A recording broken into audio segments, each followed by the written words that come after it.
originally in Spanish, April 2022.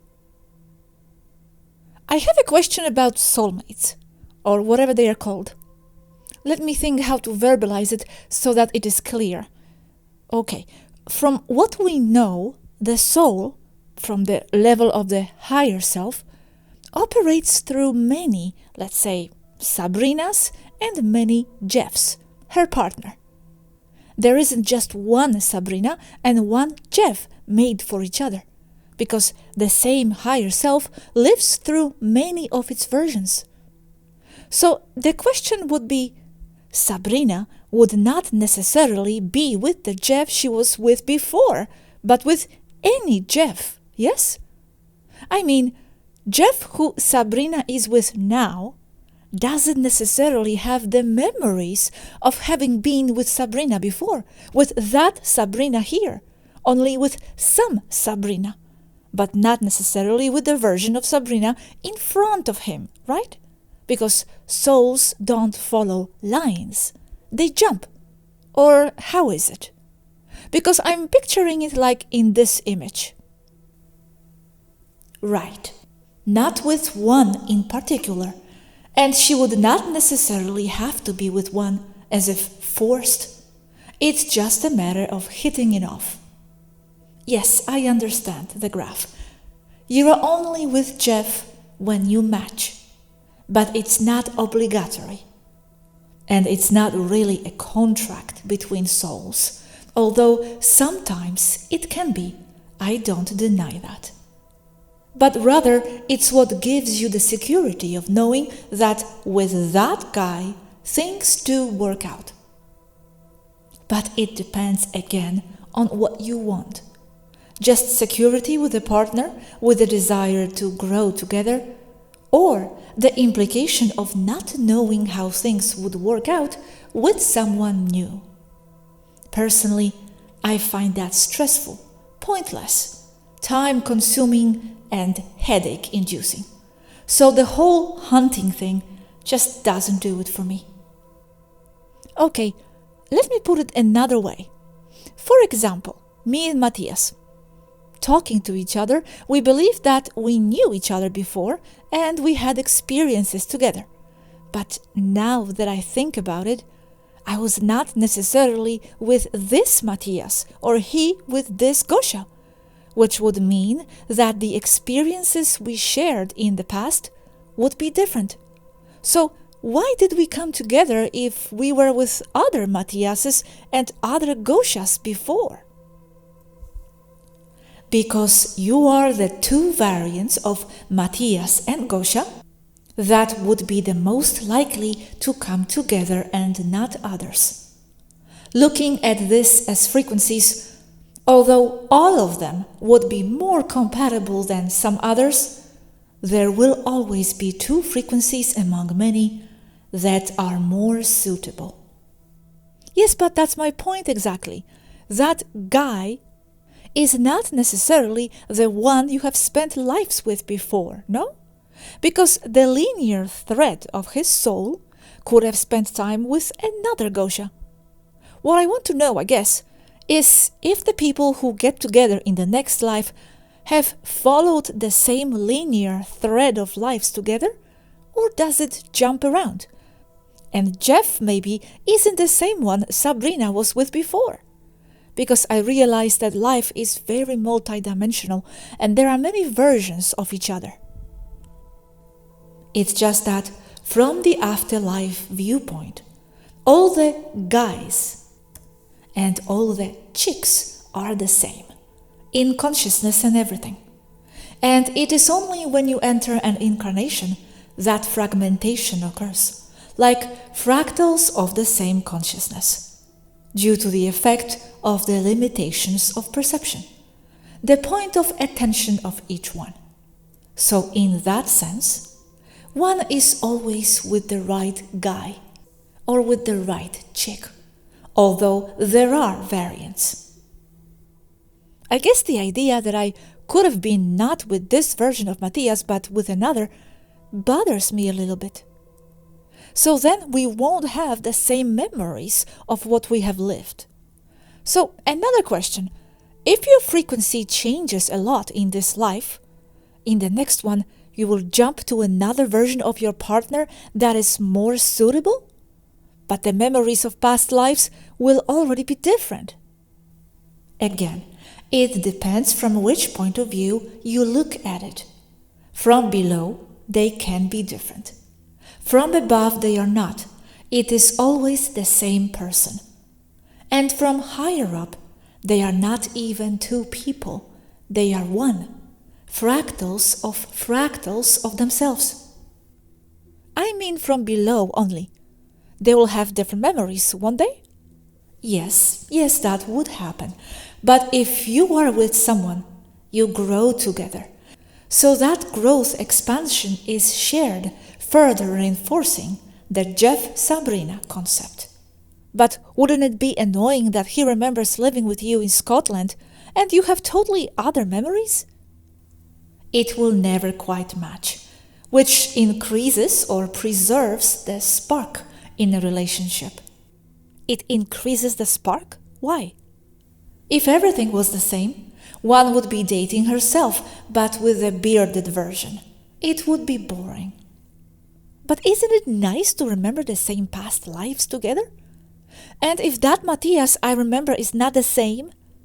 From the point of view of experience, yes, he is the same. But how can he be the same if he would have other memories and even personality? Because the variants can be different. If you are with that one and not another one, it is because that was the compatible one and not another Matthias among all the Matthiases. Because from above in the afterlife or in the spirit world, they are all one. We are talking about being compatible with the holographic fragments of yourselves, yours and Matthias. If you are with a specific fragment and not with another, it is because that is the compatible one. And if you look back from the point of view of this Matthias in front of you, it was him and not another.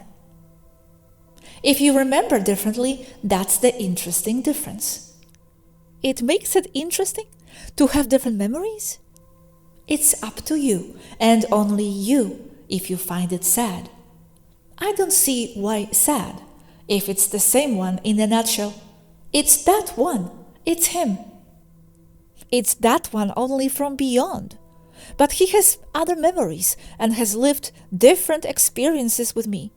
He lived in Tamer on the island, when I have memories, for example, very nice ones, of living in a little wooden house in a forest. But the new one will only remember surfing. When you have body and ego, definition by means of attachments to ideas that form you, that is when you are someone specific, a standing wave. When you do not have a body and you are in the afterlife, which is the same as being in very high densities, you are aware of all the variables and variants of your egos, both of who you were with the same name and who you were as other people. So all the Matthiases from above would be the same, and it will only apply to the specific one with that concept that it is not another from the incarnational point of view. And since, from the point of view of an earthly 3D life, there is only one Matthias, it boils down to the fact that this Matthias in front of you is the total summary of all the Matthiases that there were, are, and will be. He is the all the Matthiases together.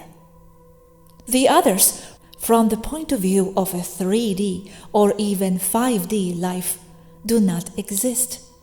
The one that exists is that one. Okay, but if you suddenly have 3 variants of the same one in front of you, which one would you choose? The one I get along with the best, of course. But imagine that the man you are with now doesn't remember any of that, what you remember. living in ERRA, for example, and only remembers being with you in Temer surfing, wouldn't that bother you a little? As if it wasn't yours? From the perspective below only. It depends on how it is taken, as something that increases the interest or as a loss. But if it becomes a loss, it would go together with other factors that would make me incompatible with that specific man. In general, very generally, the memories coincide between the two, at the level of understanding as having lived together in the past life or past lives. Not absolutely everything matches, but a big difference between forest and surfing would be noticed, and usually it doesn't happen, and it hasn't happened to me. Another thing is that the memories are of past lives, but in a non-linear way as seen from Earth. That is to say that a memory I have of being with my partner in the forest and he doesn't, often means that this is something that hasn't happened yet and is a map to go do things together in the near future. Wow! Explain this a little bit, please. Memories as maps of the future? That's a new one. Yes, but for that you need memory of many, many past lives, not just a few, like the Taigetans do. Only with many can you realize loops, things that repeat, and we are already talking about remembering 10 past lives or more, and that is Athena Swaruu territory. So how do you know which is which? If it is a memory that you have lived or something that you are about to live? Or by the fact that everything is cyclic, spiral, is it the same? It is only cyclical if you keep fueling the dynamic that forms the loop with attachments. By releasing attachments, you dissolve the loop.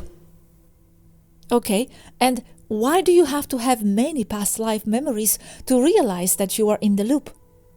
You can be in a loop with only one past life. Just remember Svarupa Priyananda, which was basically the same life 8 times. That is a loop by attachments formed with only one life. There will be also 2, 3, 4, and more. But they are not usual, because as they are from recent past lives, many people can see it and remember it, so it is easy for them to break the loop. The problem comes when the loop of cyclic repetition involves enough past lives to not remember some of them, leaving the person with no control over what happens in those lives that caused the unwanted repetitive loop. That is to say, that if the loop is formed by 10 past lives, one causing something in the next one, that in itself forms another one that turns around and forms the first one again, and if you remember 5 of those lives but not the other 5, then those would be a problem, because you can't remember what happened there. You lose control. And it would also be the case of extremely high looping lives, of hundreds or thousands of lives coming back to the same place. And that gives the illusion of cyclic time that many talk about, being that time is not cyclical. It is people that cause it to be perceived as cyclical. And all because of not letting go of attachments. And if you dissolve the loop, then the memory will no longer be your map of the future, right? It will only be your future if you are still in the loops. You let go of attachments and your future maps dissolve, right? Yes, you would then be forming your future. So it is your very attachments to the ideas that form your identity, ego, self, that are holding you back from spiritual advancement. That means that suddenly you no longer have control over your actions and over your future, because you lose free will over what you yourself have formed with your own stubbornness to stick to what defines you and to correct experiences from previous lives or to live them in other ways. Or always wanting the same partner because you miss them. Not letting go of that makes you have to go back to being the same person, even to match again in terms of compatibility with that same partner you stubbornly desire again. And so, in lower densities like 3D and 5D, you have a highly deterministic perception of life. Even the inherent programming of a living biological body of self-preservation fuels it. But it is you who are shaping and causing that determinism, because by not remembering previous lives, they dominate you.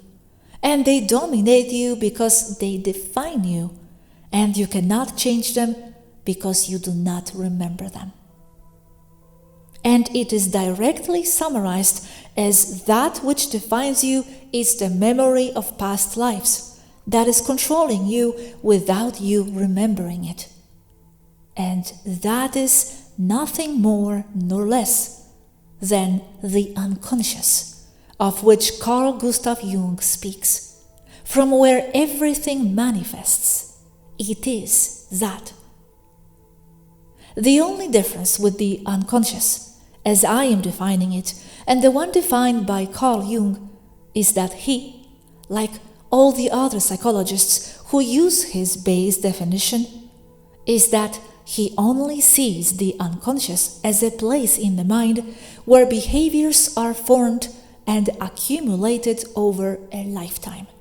One lifetime. And as I observe it, giving Jung his rightful place, it is a phenomenon that is formed from countless previous lives that all come to form the present one, all giving a person the characteristics that define him or her today. What many people on earth define as innate, or as defined by the stars, being that the stars and people's attributes by zodiacal signs is nothing more than this definition I just gave you above,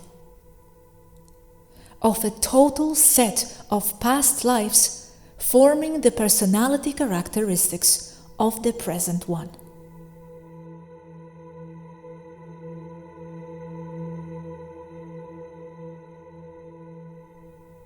From the Conversation with Swaruu 9.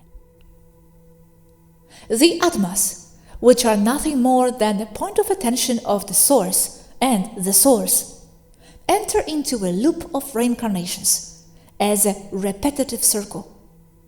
And if it is difficult to get out of a loop of a single incarnation, as happens to suicide victims, it is even more difficult to get out of a larger loop involving several incarnations, because it is not easy to realize that we are in one. And to make matters worse, the people in the loop may be living or not, interacting with each other, which is why Jose and Fernanda are such a happy couple and get along so well, and have been married for 22 years already, because they are the same Atma or soul.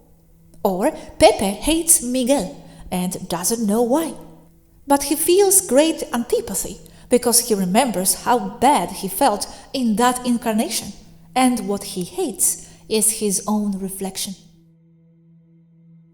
And the spiraling loops grow and feed bigger ones, that in turn feed bigger ones, until they are once again the all, or the source. This, I tell you above, is what is remembered being here, and is accepted as empirically corroborated by countless races that do not have the veil of forgetfulness. These are the soulmates. Another phenomenon, an Atma or point of attention enters physicality.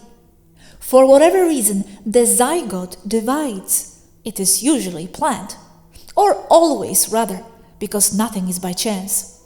And then perfect univitelline twins are generated. This is a single Atma or soul in two bodies, exactly as in parthenogenesis. When this happens in Taygeta, the same Atma manages both bodies, because the connection with the source is total. It always is, it just appears not to be. But on Earth, the veil of forgetfulness, or matrix frequencies, same thing anyway, causes a new point of attention to be generated. That is, the signal is now receiving 2 points of attention. And as the experiences of the perfect twins, as they grow up, separate or differ more and more, different interests are thus generated. This, on the soul level, is the creation of a new point of attention, which is the same as a new holographic fragment of source. Or, in other words, the new holographic fragment of the previous one. Soulmates are nothing more than the holographic fragments of ourselves that are energetically closer to our current frequency point of attention.